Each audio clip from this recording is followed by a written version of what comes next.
अगर हम में से कोई इस बात को भूल जाएं कि उनका पहला धर्म और कर्तव्य क्या है, उन्होंने अपने मुल्क के साथ वफादारी नहीं की, और इस बात का पक्का इरादा करना है कि हम ऐसी कमजोरियों को हटाएंगे अपने मुल्क से। एक पार्टी जिसको देश को आज़ाद कराने के लिए जाना जाता है, क्या आप जानते हैं वो कैसे बनी और कैसे वो देश की सत्ता के बागडोर का नेतृत्व आधे सदी से ज़्यादा करी? हाँ, बात कांग्रेस पार्टी की, जिसके बारे में हम आपको बताएंगे। कांग्रेस पार्टी को जानने के लिए आपको और हमको इसको दो युगों में बांटना होगा। एक आज़ादी के पहले का, जब यह पार्टी स्वतंत्रता अभियान की संयुक्त संगठन थी। दूसरी आज़ादी के बाद का, जहां यह पार्टी भारतीय राजनीति में प्रमुख केंद्र में रही।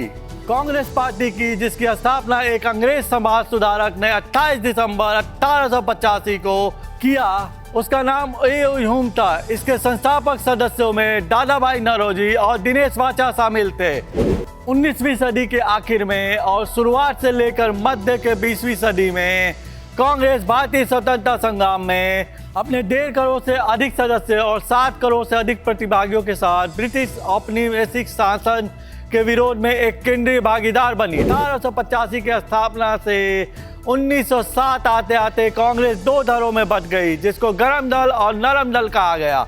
गरम दल का नेतृत्व बाल गंगाधर तिलक, लाला लाजपत राय और विपिन चंद्र पाल कर रहे थे, जबकि नरम दल का नेतृत्व गोपाल कृष्ण गोखले, फिरोज शाह मेहता और दादा भाई नौरोजी कर रहे थे। गरम दल पूर्ण स्वराज्य की मांग कर रहा था, परंतु नरम दल ब्रिटिश राज्य में स्वशासन चाहता था।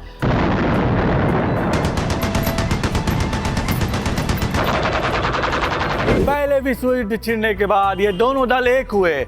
1916 में डोमिनियन स्टेटस यानी होम रूल के आंदोलन की शुरुआत हुई। अब तक कांग्रेस पढ़े लिखे और रसूखदार घरानों की पार्टी के तौर पर ज्यादा जानी जाती थी।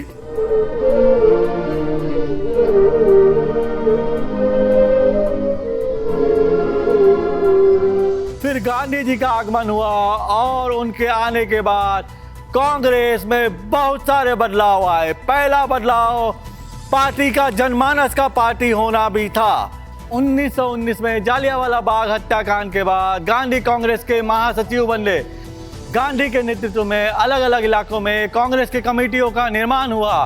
कांग्रेस के सभी पदों के लिए चुनाव की शुरुआत हुई एवं कार्रवाइयों के लिए भारतीय भाषाओं का प्रयोग शुरू हुआ। कांग्रेस ने कई प्रांतों में सामाजिक समस्याओं को हटाने के प्रयत्न किए, जिनमें छुआछूत, पर्दा प्रथा और मद्यपान आदि शामिल थे, जिसके कारण वो समाज के विभिन्न वर्गों में अपना पांव पसार सकी। आज़ादी के बाद कांग्रेस देश की सबसे प्रमुख पार्टी बन गई और देश की सत्ता का बागडोर अधिकांशतः उसके हाथ में रहा।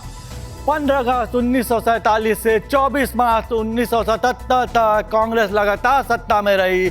उसको पहला झटका तब लगा जब इमरजेंसी के बाद 1977 में जनता पार्टी की सरकार बनी, लेकिन वो महज 2 सालों में अपनी अंदरूनी लड़ाई के कारण धराशायी हो गई।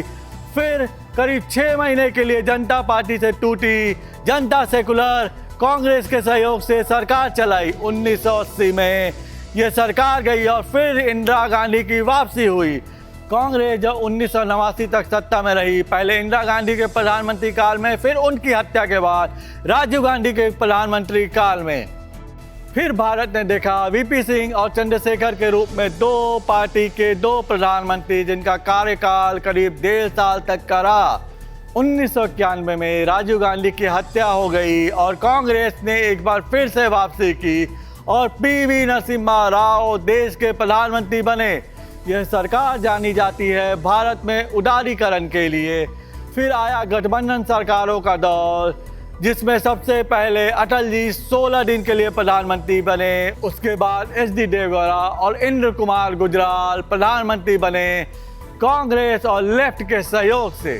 फिर अटल का दौर आया और पहली गैर कांग्रेसी सरकार बनी, जिसने 5 साल पूरे किए। इंडिया साइनिंग के साथ अटल सरकार चुनाव में गई, लेकिन जनता ने उसको धराशायी कर दिया और कांग्रेस के गठबंधन यूपीए को बहुमत मिला, जिसने 10 सालों तक सत्ता की बागडोर संभाली। ये 10 साल कांग्रेस को हमेशा सालेंगी। क्योंकि इन 10 सालों में जितने भ्रष्टाचार के आरोप उन पर लगे वो कभी भी किसी भी उनके पूर्ववर्ती सरकार पर नहीं लगे थे। इसके बाद मोदी युग शुरू हुआ जो अब तक जारी है। कांग्रेस अपनी पहचान बनाने की जद्दोजहद में लगी पड़ी है। क्या कांग्रेस वापसी कर पाएगी, ये तो आने वाला वक्त ही बताएगा। अगर आपको यह वीडियो पसंद आया है तो इसको लाइक करें, सब्सक्राइब करें और बेल आइकन जरूर दबाएं